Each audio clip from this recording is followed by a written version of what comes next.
Today we will discuss 3D Cartesian coordinate system. तो आज हम कार्टेशियन कोऑर्डिनेट सिस्टम को 3D स्पेस के अंदर स्टडी करेंगे। तो सिंपली आप जैसे पीछे 2D कार्टेशियन कोऑर्डिनेट सिस्टम के अंदर एक्स वाई प्लेन लेते थे, इसके अंदर 3 डायरेक्शंस आ जाती हैं, एक्स, वाई और जी डायरेक्शन। तो आपने एक स्पेस के अंदर पार्टिकल लेना है। तो स्पेस के अंदर आप एक पार्टिकल कंसीडर करोगे। अगर आप एक्स वाई प्लेन के ऊपर करते हो तो आपका जमीन के ऊपर होता है पार्टिकल। जब आप 3D स्पेस में पार्टिकल कंसीडर करते हो तो वो जमीन के ऊपर होता है, मतलब कि ये जमीन है, मेरा ये सरफेस है और इसके ऊपर यहाँ पर कोई पार्टिकल पड़ा है। तो अगर सेंटर में कोई पार्टिकल पड़ा है तो इसके लिए हम 3 डायरेक्शंस यूज करते हैं, एक्स, वाई और जी डायरेक्शन। तो हमने एक्स, वाई और जेड कार्टेशियन कोऑर्डिनेट सिस्टम के अंदर एक पार्टिकल पी सपोज करना है एट टाइम टी। किसी टाइम टी के ऊपर कोई पार्टिकल पी पॉइंट पर पड़ा है तो उसके कोऑर्डिनेट्स हो गए, जैसे 2D स्पेस के अंदर हमारे पास एक्स और वाई कोऑर्डिनेट होते थे, लेकिन यहाँ पर 3 डायरेक्शंस हैं, यानी 3D कार्टेशियन कोऑर्डिनेट सिस्टम है। तो यहाँ पी के 3 कोऑर्डिनेट्स आ जाएंगे, एक्स, वाई और जेड। और z डायरेक्शन का यूनिट वेक्टर k कैप होता है। हमें OP वेक्टर यानी कि r वेक्टर डिस्टेंस निकालने के लिए हमें परपेंडिकुलर्स ड्रा करने होंगे। जैसे हमने 2D कार्टेशियन कोऑर्डिनेट सिस्टम में एक्सिस के अलोंग एक परपेंडिकुलर ड्रॉ किया था और y एक्सिस के अलोंग एक परपेंडिकुलर ड्रॉ किया था, लेकिन इस बार हमें 3 डायरेक्शन दी हुई, तो तीनों डायरेक्शन के अलोंग परपेंडिकुलर ड्रॉ किए हैं।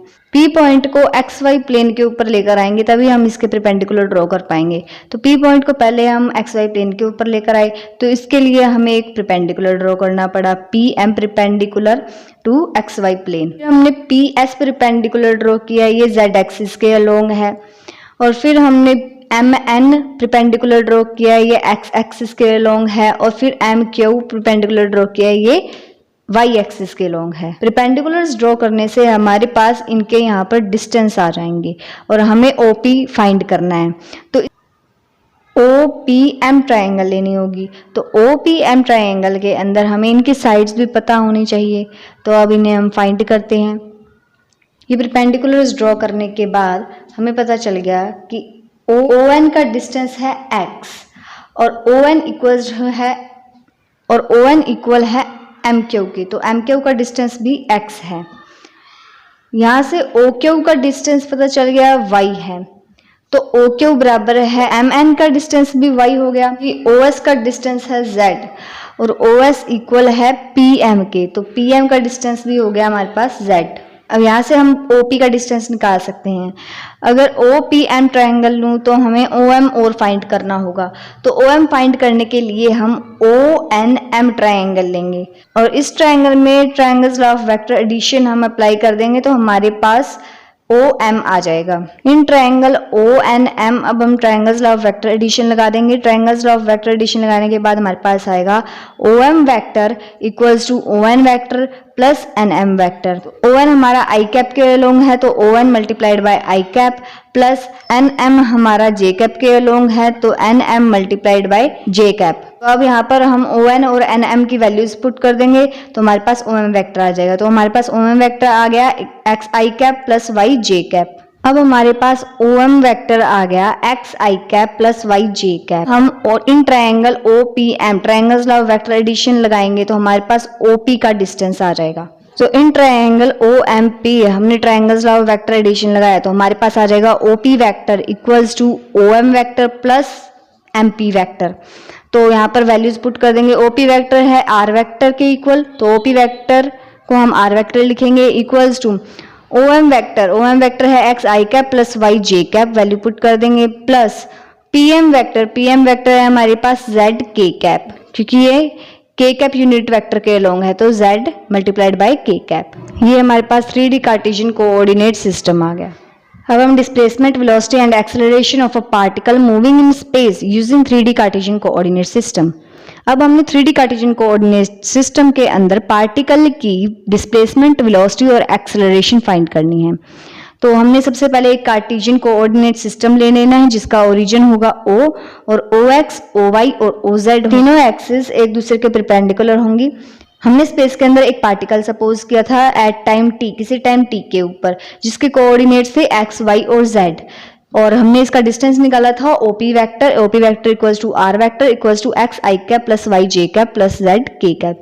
इसे हमने इक्वेशन नंबर 1 मान लेना है। और फिर उसके बाद में क्योंकि यहाँ पर डिस्प्लेसमेंट हो रही है तो किसी टाइम टी के ऊपर ये पार्टिकल पी पॉइंट पर था, लेकिन यहाँ पर कुछ टाइम इंक्रीज होगा और ये पार्टिकल डिस्प्लेस हो जाएगा, यानी टी प्लस डी टी होगा टाइम, ये पार्टिकल मूव करके पी डैश पॉइंट के ऊपर पहुंच जाएगा। यहाँ पर इसके कोऑर्डिनेट्स भी चेंज हो जाएंगे, यानी इसके एक्स कोऑर्डिनेट में कुछ इंक्रीज हुआ वो एक्स प्लस डी एक्स बन जाएगा, वाई प्लस डी वाई बन जाएगा और जेड प्लस डी जेड बन जाएंगे। और हमारे पास आ जाएगा ओपी डैश वेक्टर। इस पी डैश वेक्टर आ जाएगा R vector plus D are vector. और R vector plus D are vector क्या है, जो आर वेक्टर था उसके अंदर प्लस डी आर वेक्टर कर देंगे। R vector plus D are vector आ जाएगा एक्स प्लस डी एक्स आई कैप के along plus Y plus D Y जे कैप के along plus Z plus D Z के कैप के अलोंग। ये यहाँ पर नीचे इक्वेशन दी हुई है, इसे हम इक्वेशन नंबर 2 मान लेंगे। अब हमें निकालनी है डिस्प्लेसमेंट, यानी पीपी डैश निकालना है, ये डीआर वेक्टर निकालना है। तो हमने ट्रायंगल लेनी है ओ पी पी डैश या फिर P O P dash. P O P dash triangle के अंदर हम triangle's law of vector addition लगा देंगे। यहाँ पर triangle's law of vector addition लगाने के बाद हमारे पास आ जाएगा OP dash vector equals to OP vector plus PP dash vector. और हमें निकालना है पीपी डैश वेक्टर, तो पीपी डैश वेक्टर आ जाएगा equal to OP dash vector minus OP vector.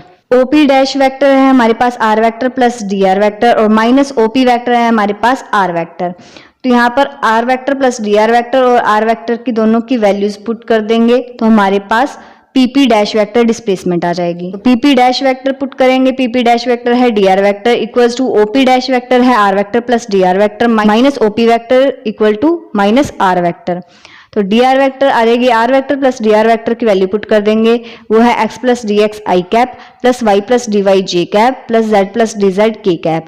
और माइनस आर वेक्टर की वैल्यू पुट कर देंगे तो माइनस ब्रैकेट में एक्स आई कैप प्लस वाई जे कैप प्लस जेड के कैप।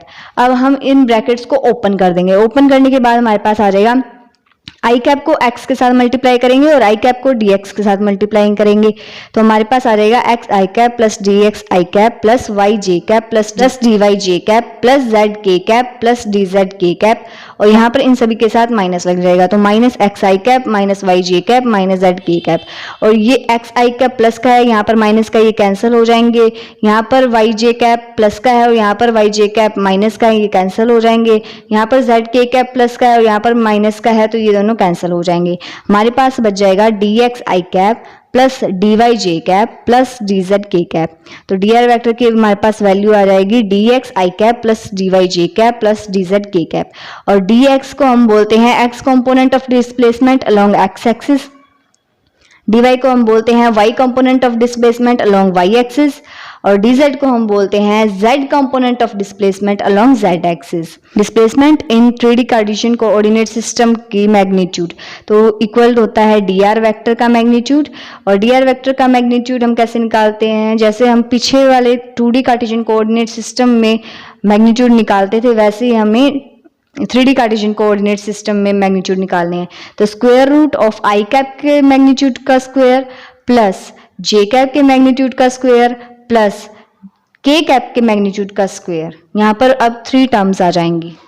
अब हमने वेलोसिटी निकालनी है तो वेलोसिटी होता है time rate of change of displacement, यानी V vector equals to D are vector upon D T vector. जैसा कि हमें पता है कि डी आर वेक्टर हम निकाल कर आए हैं, d are vector equals to D x I cap plus D Y J cap plus D Z के कैप। तो अब हमने डी आर वेक्टर को डी टी से दोनों साइड में डिवाइड कर देना है तो हमारे पास वेलोसिटी आ जाएगी। So divide above equation on both side with D T. तो डी टी से दोनों साइड डिवाइड कर देंगे तो हमारे पास आ जाएगा D are vector upon D T equal to D X upon D T I cap plus D Y upon D T J cap plus D Z upon D T K cap. D are vector upon D T हमें पता है velocity होता है तो V vector equals to D X upon D T हम पीछे पढ़कर आए हैं एक्स डॉट होता है एक्स डॉट आई cap plus D Y upon D T हम पीछे पढ़कर आए हैं कि वाई डॉट होता है वाई डॉट जे cap plus D Z upon D t, ये वन डेरिवेटिव है तो जेड डॉट होता है इंटू के कैप। यहाँ पर x डॉट होता है vx का मतलब x component of instantaneous velocity, y dot का मतलब होता है y component of instantaneous velocity, ये vy लिखा हुआ है, इसका मतलब भी सेम ही है। z डॉट को हम vz भी बोलते हैं, इसका मतलब होता है z component of instantaneous velocity.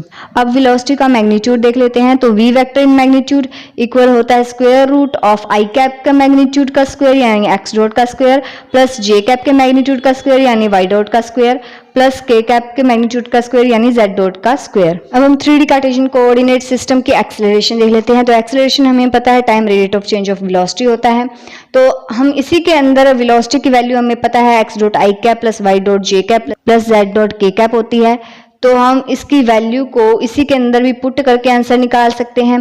तो d upon D T into velocity की वैल्यू हम पुट कर देते हैं x डॉट आई कैप प्लस y डॉट जे cap plus z dot k cap, और यहाँ पर हम इसको अलग अलग डिफ्रेंशिएट कर लेते हैं, तो हमारे पास एक्सेलरेशन आ जाएगी x डबल डॉट आई cap plus y double dot जे cap plus z double dot k cap. और हम इसे सेकंड मेथड से ड्राइव करके भी निकाल सकते हैं, जैसे कि हम पीछे निकाल कर आए कि वेलोसिटी की वैल्यू है x डॉट आई कैप प्लस y डॉट जे cap plus z dot k cap, तो हम इस इक्वेशन को with respect to t differentiate कर देंगे। So differentiate above equation with respect to t, तो डिफरेंशिएट करने पर हमारे पास आ जाएगा dv upon dt equals to d upon dt into bracket के अंदर वेलोसिटी की टर्म, सो वेलोसिटी की टर्म पुट कर देंगे तो x डॉट आई कैप प्लस y डॉट जे cap plus z dot k cap, हमारे पास आ जाएगा dv upon dt equals to dx dot upon dt into I cap plus dy dot upon dt into J cap plus dz dot upon dt into k cap, और dv upon dt हमें पता है कि acceleration होती है, so acceleration equals to x double dot I cap plus y double dot J cap plus z double dot k cap, तो यही same answer आ जाएगा हमारे पास। डबल डॉट का मतलब होता है x component of instantaneous acceleration, इसे हम ax से डिनोट करते हैं। y डबल डॉट का मतलब है y component of instantaneous acceleration, इसे हम ay से डिनोट करते हैं। z डबल डॉट का मतलब है z component of instantaneous acceleration, इसे हम az से डिनोट करते हैं। एक्सेलरेशन का मैग्नीट्यूड सिंपल है कि acceleration in magnitude equals to square root of i cap के मैग्नीट्यूड का स्क्वायर यानी x डबल डॉट का स्क्वायर प्लस जे कैप के मैग्नीट्यूड का square equals to y double dot का स्क्वायर प्लस k कैप के मैग्नीट्यूड का square यानी z डबल डॉट का स्क्वायर।